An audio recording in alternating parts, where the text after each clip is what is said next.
ஒரு நடிகராக நம்ம வந்து அவரை பார்த்து நம்ம மதிக்கிறதுங்கிறது வேறங்க. இந்த பிரச்சனை வந்தப்ப நின்று சண்டை போட்டுருந்தாருன்னு வச்சுக்கோங்களேன், மக்கள் யார் பக்கம் நின்றுப்பா? நீங்க வந்து கள்ளக்குறிச்சியில் ஒரு விவகாரம் நடக்கும்போது உடனடியாக லாண்ட் ஆர்டர் எஸ்பியை சஸ்பெண்ட் பண்ணீங்கல்ல, இங்கே ஏன் இந்த நடவடிக்கையும் எடுக்கல? அப்போ உங்களோட உள்நோக்கம் என்னன்னு கேட்கிறாரு. அப்போ அது சரிதானே? அக்டோபர் 5 முதல் உங்கள் ஜெயச்சந்திரன் இப்போது மிக பிரம்மாண்டமாக கீழ்கத்தலையில். சிஎம் சார், உங்களுக்கு ஏதாவது இந்த பழி வாங்கணும் அப்படின்ற எண்ணம் ஏதாவது இருக்குச்சுன்னா என்ன வேணாலும் பண்ணுங்க. அவங்க எனக்கு இருக்காது. நான் ஒன்று வீட்டில் இருப்பேன், இல்லை நான் ஆஃபீஸில் இருப்பேன். என்ன வேணாலும் சரி. திரு விஜய் அவர்கள் வீடியோவில் இது கிட்டத்தட்ட சதி தான், இதுக்கு பின்னாடி முழுக்க திமுக தான் இருக்குங்கிற மாதிரி அவர் டிக்ளரே பண்றாரு. அதற்கான ஆதாரங்களை பொதுவெளியில் வைக்கணும். இது ரெண்டு கட்சி சம்பந்த பிரச்சனை இல்லை, ரெண்டு தலைவர் சம்பந்தப்பட்ட பிரச்சனை இல்லை. இறந்து போனது வெகு மக்கள், பெண்கள், குழந்தைகள். இது உங்களுக்கும் திமுகவுக்குமான பிரச்சனையா, அல்லது உங்கள் தலைவராக உங்களுக்கும் திமுகவினுடைய தலைவருக்குமான பிரச்சனையா? அப்படி நீங்க கொண்டு போய் சுருக்கி நிறுத்துறீங்க அப்படின்னா அது வந்து அரசியலா நாம பார்க்க முடியாது. அது சினிமாத்தனமான ஒன்றா தான் நம்ம வந்து பார்க்க முடியும். 1000 இருந்தாலும் மக்கள் கொல்லப்படும் பொழுது ஒரு தலைவர் அந்த களத்தை விட்டு வெளியே ஓடுறது வந்து தமிழ்நாட்டினுடைய வரலாறுலேயே பார்க்க முடியும். இல்ல அங்க நான் போனா தேவையில்லாம இன்னொரு கேஸ் ஆகலாம், மீட்பு பணிகள்ல பாதிப்பு ஏற்படலாங்கிற மாதிரி தானே விஜயோட சொல்லு. இந்த விவகாரத்துல விஜய் எப்படி இந்த இதை கையாண்டாருன்னு அவர் எங்க கையாண்டு என்னகிட்ட நேரடியா மோதி ஏன் என்னோட அப்பாவி தொண்டர்களை இது பண்றீங்கன்னு நேரடியாக எச்சரிக்கைலாம் விடுக்கிறாரு. அதெல்லாம் அவங்க தொண்டர்கள் மத்தியில் சிஎம் என்ன பண்ணாருன்னு சொல்லுங்க, தெரிஞ்சுக்கிறோம். புரியுங்களா? அது எங்களுக்கு முக்கியம் இல்லை. அப்படி ஒரு தவறான பெரிய ஒரு தப்பை பண்ணி 40 பேர் இறந்து போற அளவுக்கு சிஎம் ஏதோ உங்களுக்கு பண்ணிட்டாருன்னு சொன்னீங்கன்னா அது எங்களுக்கு சொல்ல வேண்டிய கடமை உங்களுக்கு இருக்கா இல்லையா? இல்ல உண்மை வெளியே வரும் அப்படின்னு ஒரு பூடகமா கொண்டு வாங்க, உண்மை கொண்டு வாங்க. அது ரொம்ப ஆபத்தானது. இப்படிப்பட்ட ஒரு பண்பை வளர்த்தெடுக்கிறது, ஒரு கட்சியா வளர்த்தெடுப்பது ஆபத்தான. நீங்க என்னைக்கோ வர்றீங்க, ரசிகர்கள் வர்றாங்க, குதிக்கிறாங்க, ரைட், ஒன் டே ஈவெண்ட். 2 வருஷமா இந்த மாதிரி ஒரு மனநிலையை ஒரு கட்சி பாதுகாக்குது. இப்படியே தான் இருங்கடா, நீ மாறிடாதீங்கடா அப்படின்னு அந்த கட்சி தொண்டனெல்லாம் ஒரு கட்சி வச்சிருக்குன்னா அது ஆபத்தான. கிட்டத்தட்ட அரசு தான் இதுக்கு பொறுப்புங்கிற மாதிரியான செய்தியாளர் சந்திப்புல அந்த குழு தலைவர் ஹேமமாலினிலாம் பேசுறாங்க. பாஜக ஏன் இதுல கூடுதல் அக்கறை செலுத்தல? பாரதிய ஜனதா கட்சியை பொறுத்த வரைக்கும் அவனுக்கு பொருள் கிளப்புறதான் வேலை. ஒருவேளை இந்த அரசியல் மயப்படுத்தப்படாத இந்த இளைஞர்கள் இவர் பக்கம் திரள்றாங்க, நம்ம போய் ஒருவேளை விஜயை காப்பாத்தினா இவங்க நம்ம கிட்ட வந்துருவாங்கன்றது கணக்கு இருக்கு. விஜய் எவ்வளவு நாள் தாக்கு பிடிப்பார்னு யோசிப்பாங்க. ஒரு நடிகராக நம்ம வந்து அவரை பார்த்து நம்ம மதிக்கிறதுங்கிறது வேறங்க. இந்த பிரச்சனை வந்தப்ப நின்று சண்டை போட்டுருந்தாருன்னு வச்சுக்கோங்களேன், மக்கள் யார் பக்கம் நின்றுப்பா? நீங்க வந்து கள்ளக்குறிச்சியில் ஒரு விவகாரம் நடக்கும்போது உடனடியாக லாண்ட் ஆர்டர் எஸ்பியை சஸ்பெண்ட் பண்ணீங்கல்ல, இங்க ஏன் இந்த நடவடிக்கையும் எடுக்கல? அப்போ உங்களோட உள்நோக்கம் என்னன்னு கேட்கிறாரு. அப்போ அது சரிதானே? லோக்கல் அட்மினிஸ்ட்ரேஷன் தான் இதுக்கு பொறுப்புங்கிற மாதிரி தான் பேசுறாங்க. அந்த ஃபெயிலியர் தான், காவல்துறையுடைய ஃபெயிலியர் தான் அப்படிங்கிற மாதிரியான இடத்துக்கு டிக்ளேர் பண்ணி விஜயை ப்ரொடெக்ட் பண்ற மாதிரி இருக்கு. இல்ல, காவல்துறை விஜயை பேசவே அனுமதிச்சிருக்க கூட, திருப்பி அனுப்பிடுறோம். அதான் நாங்க சொல்றோம். விஜயை பேச சொன்னது சரியா? விஜயை கூட்டத்துக்குள்ள போய் பேசுங்கன்னு அனுமதிச்சது சரியா? விஜய் போய் பேசணும்னு முடிவு எடுத்தது அந்த கட்சியோட முடிவு. சரியா? போகக்கூடாது தடுத்திருக்க வேண்டியது காவல்துறையோட வேலை. அப்ப இதுல எங்க சரி வருது? சரி யாரோடது? போய் பேசணும்னு நினைச்சவங்க.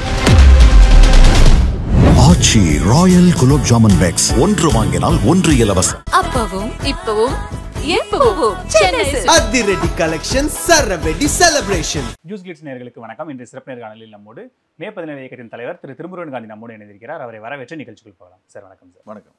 இந்த கரூர் ஸ்டாம்பைட் தொடர்பா நீ தான் பொறுப்பு, நான் தான் பொறுப்பு, இதுல இவ்வளோ சிக்கல் இருக்குன்ற அரசு தரப்புல இருந்து ஒரு பக்கம், தாவேக்கா தரப்புல அங்கே இறந்தவங்க எங்கேயோ செத்தவங்களை இங்கே கொண்டு வந்து போட்டு எங்கள் கணக்கில் எழுதுறாங்கலாம் தாவேக்கா வழக்கறிஞர்கள் பேசுகிறாங்க.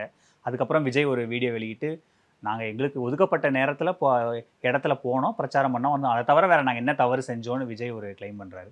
எங்கே தவறு நடந்துன்னு பார்க்குறீங்க? முதல் விஷயங்க, எந்த அரசியல் நிகழ்வுக்கும் அந்த கட்சி அதனுடைய நிர்வாகிகள் அவர்கள் தான் அந்த நிகழ்ச்சியில் பங்கெடுக்கிறவங்களுக்கான பாதுகாப்போ தேவைகளையோ உருவாக்கணும்.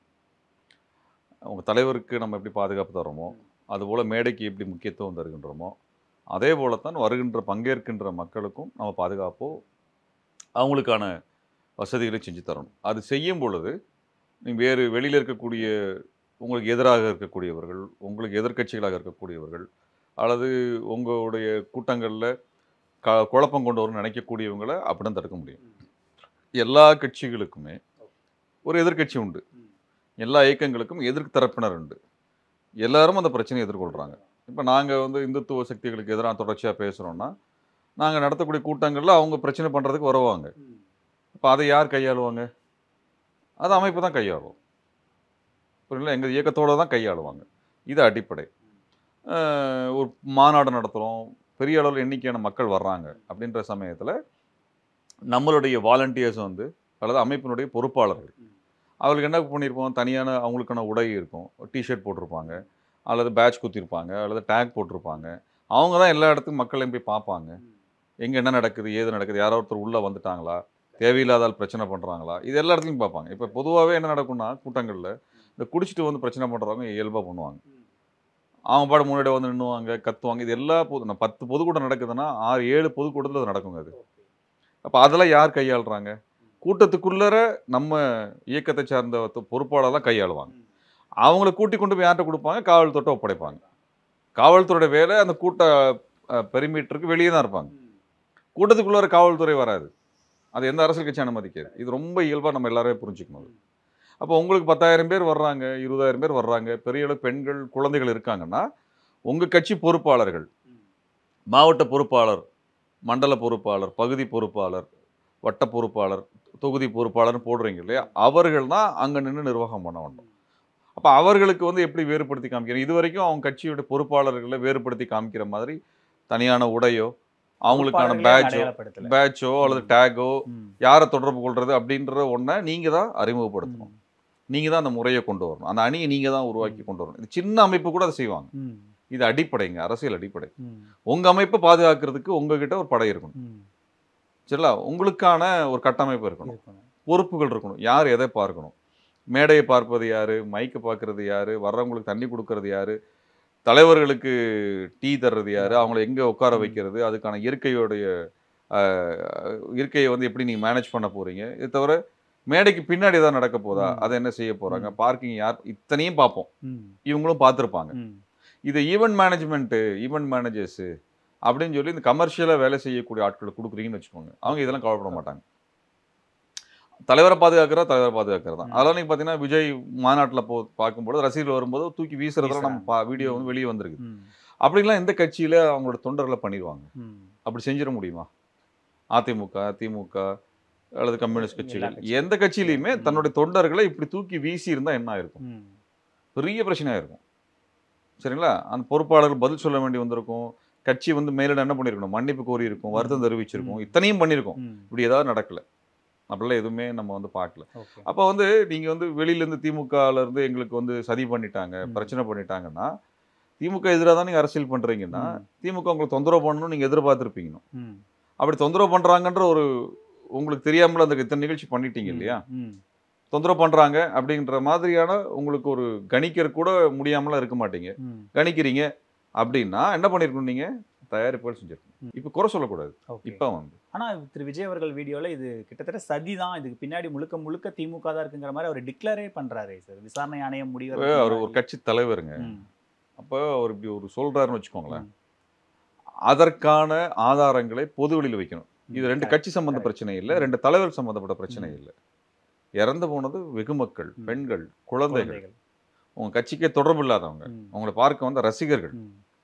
சரி, அப்போ இது உங்களுக்கும் திமுகவுக்குமான பிரச்சனையா, அல்லது உங்கள் ஒரு தலைவராக உங்களுக்கும் திமுகவினுடைய தலைவருக்குமான பிரச்சனையா? அப்படி நீங்கள் கொண்டு போய் சுருக்கி நிறுத்துறீங்க அப்படின்னா அது வந்து அரசியலாக நாம் பார்க்க முடியாது. அதாவது சினிமாத்தனமான ஒன்றை தான் நம்ம வந்து பார்க்க முடியும். இப்போ திமுக அது செஞ்சிருக்கு அப்படின்னா நீங்கள் அதற்குரிய ஆதாரங்களை வெளியில் கொண்டு வாங்க. நீங்கள் தானே வீடியோஸுக்கு இவ்வளோ, நீங்கள் ஒரு சினிமாக்காரர் இல்லையா? வீடியோ இல்லாமல் எங்கேயும் நகர மாட்டீங்க. எல்லா கோணங்களையும் வீடியோ வைக்கக்கூடிய ஆட்கள் தானே நீங்கள். அப்போ இத்தனை இடத்துல நீங்கள் வந்து ரெக்கார்ட் பண்ணியிருப்பீங்க. நீங்கள் யோசிச்சு பாருங்கள், தலை நிமிர்ந்து பார்த்தார் விஜய், தலை குனிந்தார், தண்ணீர் எடுத்து குடித்தார், இத்தனையும் என்னவாகுது? வீடியோ போடுறாங்க. சரியா? அப்போ திடீரென்று பறந்து வந்த துண்டு, இப்படிலாம் நம்ம வந்து பார்க்குறோம். இது மாதிரிலாம் எந்த இடத்துலையும் ஊடகங்கள் கேட்டதில்லை. அப்போ இத்தனையும் நீங்கள் செய்கிறீங்கன்னா இத்தனையும் நீங்கள் என்ன பண்ணியிருப்பீங்க? ரெக்கார்ட் பண்ணியிருப்பீங்க. சரிங்களா? அந்த ரெக்கார்ட் பண்ணதுலேருந்து நீங்கள் தான் எடுத்து ப்ரெசென்ட் பண்ணணும்.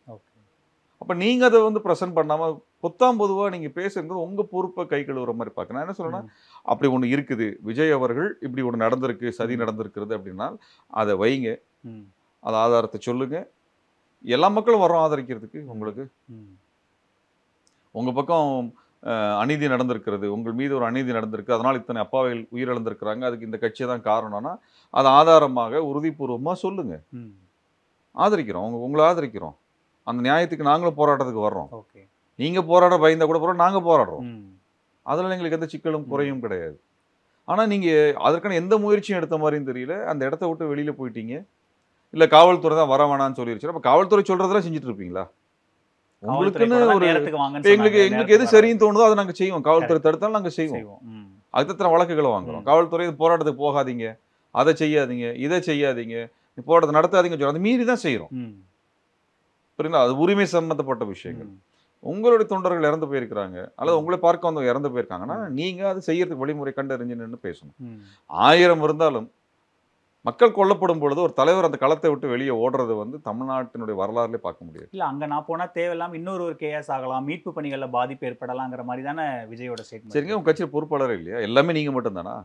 சிங்கிள் மேன் அது, சிங்கிள் மேன் ஆர்மி அது. அங்க அப்படிதான் அவங்க விஜய் அதுதாங்க. அப்ப என்ன சொல்ல, நீங்க என்ன பண்ணணும்? இப்ப நீங்க பக்கத்துல எங்கேயோ ஒரு கரூர்ல ஏதோ ஒரு இடத்துல உங்களுடைய கேரவான்ல தங்கிக்கோங்க இல்லையா? ஒரு வீடு, உங்களுடைய பொறுப்பாளர் வீடுகள் இருக்கும், அங்க தங்குங்க.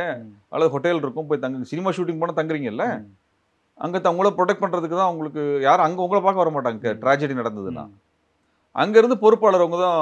ஆனந்த்னு ஒருத்தர் இருக்கிறாரு, ஆதவ அர்ஜுனான் புரட்சி பண்ண போகிறவர்களாக இருக்கார் இல்லையா? அது புரட்சிக்காரர்லாம் உள்ள அனுப்பிவிடலாம்ல, அது புரட்சியாளர் உள்ள வந்து வேலை பார்க்கட்டும். இத்தனை கட்சியில் இத்தனை பொறுப்பாளர் இருக்கிறாங்களா, அவங்க போய் நின்று பார்க்கட்டும், பேசட்டும். தமிழ்நாட்டில் போராட்ட களத்தை விட்டு தங்களை நம்பி வந்த மக்கள் பாதிக்கப்படுகின்ற பொழுது அதை விட்டு வெளியேறக்கூடிய யாரும் தலைவன் அல்ல. தலைவன் அல்ல.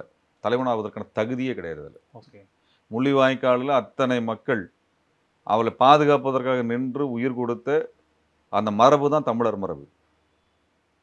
அதான் தமிழ் தேசிய மரபு. புரியல? தந்தை பெரியார் வந்து மற்றவங்களெல்லாம் சிறைக்கு அனுப்பிட்டு இவர் சிறைக்கு வெளியில இருந்தெல்லாம் பார்க்கல. அவரும் முதல் ஆள சிறைக்கு போய் அது சித்திரவதைகளை அனுபவிச்சவர். ஒரு தலைவனுக்குடைய தகுதி அதுதான். தலைவனோட தகுதி அதுதான். அவர் தான் முதல் அனைத்து பிரச்சனைகளும் எதிர்கொள்ளக்கூடிய ஆள். புரியுதுங்களா? அதனாலதான் தலைவன். அதனாலதான் தலைவன். ஒரு தலைவன் என்கின்றவன் இந்த சமூகம் கொடுக்கக்கூடிய நெருக்கடியோ, எதிரி கொடுக்கக்கூடிய சிக்கல்களையோ, நெருக்கடிகளையோ எதிர்கொண்டு போராடி வீழ்த்தி தம் மக்களை பாதுகாக்க தெரிஞ்சவன் தான் தலைவன். இந்த விவகாரத்துல விஜய் எப்படி இந்த கையாண்டாருன்னு நினைக்கிறீங்க? அவர் எங்க கையாண்டார்? அந்த நெருக்கடியிலிருந்து மக்களை மீள்வதற்கோ, அந்த இறந்த மக்களுக்கு இறுதி அஞ்சலி செலுத்தக்கூடிய சமயத்தில் அவன் கட்சி பொறுப்பாளர் போகிறோம், அப்படி எதுவுமே நடக்கல. இல்லை, நீங்கள் தொண்டர்களை கைது பண்ணுறீங்க, சிஎம் சார் எதனாலும் என்னகிட்ட நேரடியாக மோதுங்க, ஏன் என்னோட அப்பாவி தொண்டர்களை இது பண்ணுறீங்கன்னு நேரடியாக எச்சரிக்கைலாம் விடுக்கிறாரு. அதெல்லாம் அவங்க தொண்டர்கள் மத்தியில் அது இப்போ என்னன்னா, நம்ம வந்து அப்படி ஒன்று சொல்கிறார், ஒரு தலைவர் சொல்கிறாருன்னா, சிஎம் என்ன பண்ணாருன்னு சொல்லுங்க, தெரிஞ்சுக்கிறோம். புரியுதுங்களா? அது எங்களுக்கு முக்கியம் இல்லை. அப்படி ஒரு தவறான பெரிய ஒரு தப்பை பண்ணி 40 பேர் இறந்து போகிற அளவுக்கு சிஎம் ஏதோ உங்களுக்கு பண்ணிட்டாருன்னு சொன்னீங்கன்னா அது எங்களுக்கு சொல்ல வேண்டிய கடமை உங்களுக்கு இருக்கா இல்லையா? ஆதார் கூட அப்புறமே விடுங்க. அதனால எங்களுக்கு தெரியப்படுத்துங்க சார். எங்க இருந்து ஏன் மறைக்கிறீங்க? எல்லா மக்களுக்கும் தெரியட்டும், சொல்லுங்க என்னன்ட்டு. என்ன பிரச்சனை, என்ன தப்பு பண்ணாங்க, அப்படி பயங்கரமா இவ்வளவு 40 பேர் இறந்து போயிருக்காங்க. உண்மை வெளியே வரும் அப்படின்னு ஒரு பூடகமா கொண்டு வாங்க, உண்மையை கொண்டு வாங்க. யார் வேணான்னு சொன்னா? யார் வேணான்னு சொன்னா? அதுக்கு நீங்க என்ன முயற்சி எடுத்தீங்க? இங்க இருக்கக்கூடிய மற்ற அமைப்புகள், ஜனநாயக அமைப்புகள்கிட்ட நீங்க என்ன சார் எங்களுக்கு இப்படி நடந்துருச்சு, நீங்க வாங்க எங்களை ஆதரிங்க, நீங்க ஏதாவது பேசினாங்களா? அப்படி எதுவுமே இல்லையே. 3 நாட்கள் எந்த செய்தியுமே அந்த கட்சி தலைவர்களோ பொறுப்பாளர்களோ எதுவுமே பேசலையே. அப்ப இதுதான் வந்து நம்மளுக்கு வந்து, ஏன்னா இது ஏன் நம்ம இதை வந்து பேசணும்னு நினைக்கிறோம்னா, அவர் பின்னாடி இவ்வளோ இளைஞர்கள் போறாங்க, எதுவுமே புரியாம இளைஞர்கள் போறாங்க. அவங்கள 2 வருஷமா அவர் எந்த விதமான பயிற்சியும் தராம, அரசியல் பயிற்சியை தராம வச்சிருக்கிறாங்க. தமிழ் தேசியம்னு சொல்றீங்க இல்லையா? தமிழ் தேசியம்னா என்ன? சரிங்களா? எது தமிழ் தேசியம்? இந்திய தேசியத்துக்கும் தமிழ் தேசியத்துக்கும் என்ன வேறுபாடு? பேச சொல்லுங்க. திராவிடம் சொல்லி இருக்கிறீங்க. திராவிடம் என்பதில் உங்களோட நீங்க வைக்கக்கூடிய திராவிடத்திற்கும் திமுகவுக்கு வேறுபாடு மட்டும் இல்லை. உங்க திராவிடம் எப்படி பாஜகவை கையாள போகுதுன்னு ஏதாவது பேசுங்க. இல்ல அதெல்லாம் கேட்கிற இடத்துல தான் அந்த கூட்டம் இருக்குதாங்கிற. இல்ல, தலைவருக்கு பொறுப்பு இல்லை. நீங்க தானே அறிவிச்சீங்க. தலைவரை நீங்க தானே அறிவிச்சீங்க. நீங்க தானே மாநாடுகள் நடத்துறீங்க, நீங்க தான் டிக்ளேர் பண்றீங்கல்ல. அப்ப நீங்க அந்த கருத்துக்களை சொல்லணும்ல, கருத்துக்களை பேசணும்ல, அறிக்கைகள் வரணும்ல. நிலைமையில தான் அந்த கிரவுட் இருக்கா? அந்த யங்ஸ்டர் அவங்கள அப்படி அவங்க பயிற்றுவிக்கவே தானே இவ்வளவு நாளா தள்ளிட்டு இருக்காங்க. இத்தனை இந்த இளைஞர்கள் இருந்தாங்க இவ்வளவு பேர் அரசியல் இயக்கங்கள்லாம் வந்தது. இது போன்ற இளைஞர்கள் தான் அன்னைக்கு ஜல்லிக்கட்டுல வந்து உட்கார்ந்தான். அவன் தானே இந்திய எதிர்ப்பு போராட்டத்தை நடத்தினான். அவன் தானே ஈழ போராட்டத்துக்காக இதே கல்லூரி மாணவர்கள் பாலச்சந்திரன் படுகொலையை பார்த்து, நேற்று பாலச்சந்திரனுடைய பிறந்த நாள், சரிங்களா? அந்த பாலச்சந்திரனுடைய அந்த அந்த கொல்லப்பட்ட அந்த அந்த புகைப்படத்தை பார்த்து லட்சக்கணக்கான மாணவர்களுக்கு வீதிக்கு வந்தான்ல, கட்டுப்பாடணும்னு போராடினான்ல இல்லையா? கட்டுப்பட்டு போராட்டம் பண்ணான்ல. அவன் இந்த மாதிரிலாம் குதிச்சு போகல இல்ல. அப்ப இதையெல்லாம் இந்த சமூகத்தில் நம்ம பார்த்துருக்குறோம். ம். இப்படி எல்லாம் இல்லை. அப்ப இவர்களை இந்த மாதிரி வச்சுக்கணும்னு நினைக்கக்கூடிய ஒரு தலைமை, அப்படி ஒரு கட்சி என்பது தான் நம்ம வந்து கேள்வி எழுப்புறோம். ம். அது ரொம்ப ஆபத்தானது. இப்படிப்பட்ட ஒரு பண்பை வளர்த்தெடுக்கிறது, ஒரு கட்சியாக வளர்த்தெடுப்பது ஆபத்தான. நீ என்னைக்கோ வர்றீங்க, ரசிகர்கள் வர்றாங்க, குதிக்கிறாங்க, ரைட், ஒன் டே ஈவெண்ட். ம். 2 வருஷமா இந்த மாதிரி ஒரு மனநிலையை ஒரு கட்சி பாதுகாக்குது. இப்படியே தான் இருங்கடா, நீ மாறிடாதீங்கடா அப்படின்னு அந்த கட்சி தொண்டனெல்லாம் ஒரு கட்சி வச்சிருக்குன்னா அது ஆபத்தானது. 2 வருஷத்துல நீங்க மாத்தி கொடுக்கணும். நீங்க முதல்ல மாநாடு நடத்தினப்ப அசம்பாவிதங்கள் நடந்தது பார்த்தோம். சரி, ஆர்வ கோளாறுல வர்றாங்க, அதை அவரால் என்ன பண்ண முடியும்னு நம்ம வந்து எதார்த்தமா பார்த்தோம். மாநாடு நடத்துனீங்க, மதுரை மாநாடு நடந்ததுக்கு பார்த்தோம். சரி, ஒரு கொடிக்கம்பமே விழுகுது, சரியா? அது உங்க ப்ரெமிசஸ். அது என்ன சரியா இருந்திருக்க முடியும்? இல்லை. ப்ராப்பர் இன்ஜினியரிங் இல்லை, ஸ்டடீஸ் இல்லை, சரியான ஆட்கள் அது வேலை செய்யலை, ப்ரொஃபஷனல்ஸ் வேலை செய்யலை.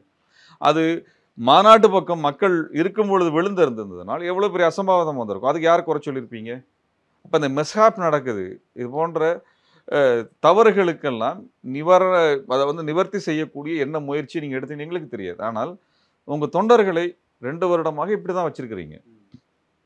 அப்போ அதெல்லாம் பார்க்கும் பொழுது தான் நம்மளுக்கு வந்து கேள்வி எழும்புது. இதுக்கு கேள்விகளுக்கு இப்போ வந்து நம்ம விஜய் நோக்கி கேள்வி எழுப்புனா நம்ம வந்து திமுக ஆதரவாளர்னு பேசுகிறாங்க, அல்லது திமுகவை கேள்வி கேட்டால் வேற யாரோ ஒருத்தர் நீங்கள் வந்து முத்திரை குத்துறாங்க. இந்த முத்திரைகளால் வெகு மக்களுக்கு எந்த பலனும் கிடையாது.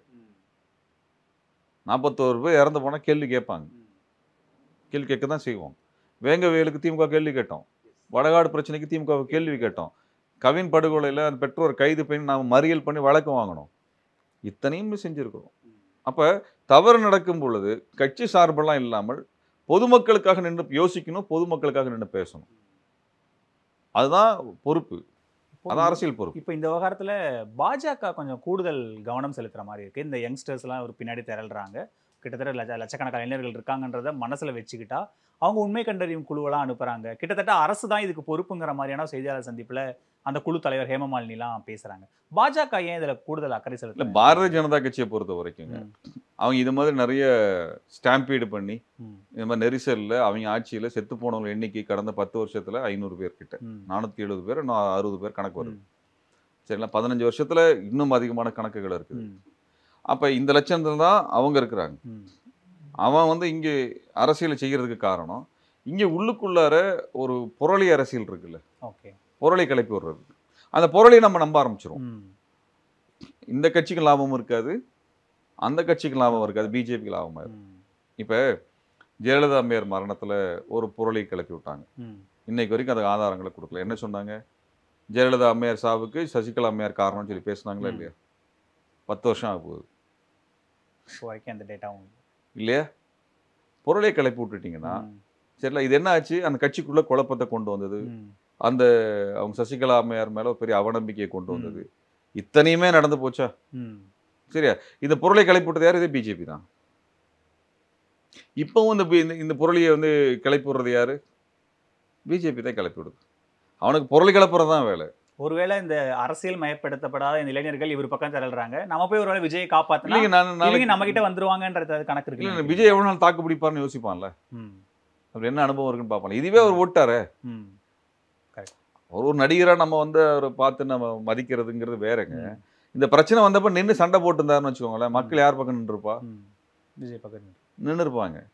சரியா? திமுக தவறு இருந்திருக்குது அப்படின்னு ஒரு மக்கள் மட்டத்தில் நின்று நிரூபிச்சு மல்லு கட்டி இருந்து என் தொண்டனை விடமாட்டேன், அவன் புதைக்கிற வரைக்கும் நானே நிற்பேன் அப்படின்னு சொல்லி ஒரு தலைவன் நின்று இருந்தாருன்னா என்ன இருக்கும்? தமிழ்நாடு ஒரு பக்கம் திரண்டு இருக்கும். விட்டு ஓட்டாரா? சரியா? ஆனால் அண்ணாமலை அங்கே வந்து நிற்கிறாரா? ரைட்? அவர் போய் நான் ஃபேக்ட் ஃபைண்டிங் போறேன், நான் உண்மையை கண்டுபிடிக்கிறேன்னு கதை விடுறாரா? இவங்க என்ன ஃபேக்ட் ஃபைண்டிங் என்னைக்கு பண்ணானுங்க? இல்ல, அண்ணாமலை கேட்கறதுல அவர் என்ன சொல்றாருன்னா, ஒரு மாவட்டத்தில் ஒரு கேஸ் நடக்குதுன்னா அந்த டிஸ்ட்ரிக்ட் கலெக்டரும் எஸ்பியும் தான் பொறுப்பு. நீங்க வந்து கள்ளக்குறிச்சியில் ஒரு விவகாரம் நடக்கும்போது உடனடியாக ஒரு லாண்ட் ஆர்டர் எஸ்பியை சஸ்பெண்ட் பண்ணீங்கல்ல, இங்கே எந்த நடவடிக்கையும் எடுக்கல, அப்போ உங்களோட உள்நோக்கம் என்னன்னு கேட்கிறாரு. அப்போ சரிதான், அது சஸ்பெண்ட் பண்ணட்டும். அந்த மாதிரி நிறைய விஷயங்கள் நம்ம கேட்டுக்கிறோம். அப்படி பார்த்தா கவின் கொலைக்கு என்ன நடந்ததுன்னு கேட்க வேண்டியிருக்குது. ஸ்டெர்லைட்ல துப்பாக்கி சூடு நடந்ததுக்கு இதே அருணா ஜெகதீஷன் அறிக்கை, அதிமுக காலத்தில் போட்ட அறிக்கை என்ன சொல்லுச்சு? அந்த அதிகாரிகளையே குற்றம் சொல்லுச்சு. அதுக்கே திமுக அரசு நடவடிக்கை எடுக்கவில்லை. இதையும் சேர்த்து அண்ணாமலை பேசுவாரா? இதையும் சேர்ந்து பேசட்டும். அப்ப நீங்க அண்ணாமலை இந்த இடத்துக்கு ஏற்ற மாதிரி ஒரு விஷயத்த பேசிட்டு போறாரு. அவருக்கு வந்து இந்த அவருடைய மாவட்டம், அவர் தேர்தலில் பங்கெடுக்கிறதுக்கான மாவட்டம், அவர் தேர்தல் நிற்க போறாரு. சரிங்களா? இது கடைசியில் என்ன பண்ணிட்டாரு, அவருக்கும் செந்தில் பாலாஜிக்கும் சண்டையாக மாற்றிட்டு போயிட்டார். நாளைக்கு அவர் தேர்தல் லாபத்துக்காக இந்த விஷயத்தை பயன்படுத்திட்டார், வேற ஒன்றுமே கிடையாது. நானும் அந்த ஊருக்கு போய் என் கள ஆய்வு பண்ணிட்டு தான் வந்திருக்கிறோம். சரில, பல பேர் சந்திச்சுட்டு தான் வந்திருக்கோம். அண்ணாமலை போய் அந்த ஐசியூவில் பார்க்குறப்போ நானும் அந்த ஐசியூக்குள்ளே தான் இருந்தேன். நான் மக்களை போய் பார்த்தோம். சரிங்களா? அப்போ அந்த மக்களை பார்த்து பேசிட்டு தான் நாங்களும் வரோம். இவருக்கு என்ன புதுசாக டேட்டா கிடச்சிருச்சு? அந்த மக்கள் அப்படி சொல்லலை. இல்லை அவங்க என்ன அந்த உண்மை கண்டறியும் குழு வந்து அங்கே இருக்கிற ஐ விட்னஸ் கிட்ட தான் பேசுகிறாங்க. பேசிட்டு செய்தியாளர் சந்திக்கும் போது தான் திரு தேஜஸ்வி சூர்யா, ஹேமமாலினி அவங்கலாம் லோக்கல் அட்மினிஸ்ட்ரேஷன் தான் இதுக்கு பொறுப்புங்கிற மாதிரி தான் பேசுகிறாங்க. அந்த ஃபெயிலியர் தான், காவல்துறையுடைய ஃபெயிலியர் தான் அப்படிங்கிற மாதிரியான இடத்துக்கு டிக்ளேர் பண்ணி விஜயை ப்ரொடெக்ட் பண்ணுற மாதிரி இருக்கு. இல்லை, காவல்துறை ஃபெயிலியர்னா அதில் காவல்துறை விஜயை பேசவே அனுமதிச்சிருக்கக்கூடாது, திருப்பி அனுப்பியிருக்கணும். அதுதான் நாங்கள் சொல்கிறது. சரிங்களா? விஜய் என்னோட குற்றம் சாட்டிட்டு போகணும். பொதுமக்கள் தான் ஏன் முக்கியம், நீ கிளம்பியான்னு சொல்லியிருக்கணும். நீ வந்து நாமக்கல் அத்தனை மணிக்கு அவங்க வந்து 5000 பேர் கூப்பிட்டு ரோட்டில் வர்ற, அதுவும் வந்து ராங் சைடில் வண்டி விட்டு வர்றானுங்க, கூட வர்றவனுங்கெல்லாம் விழுந்து எந்திரிக்கிறானுங்க, இத்தனையும் பண்ணி அத்தனை அட்டுழியத்தோடு அங்கேருந்து வர்ற, இங்கே வந்து எல்லா ரோடு பிளாக் ஆகி நிற்கிது, நீ இப்படியே கிளம்பி போனால் அப்போயும் அனுப்பிவிட்டுருக்கணும். அதை செஞ்சுருக்கணும்.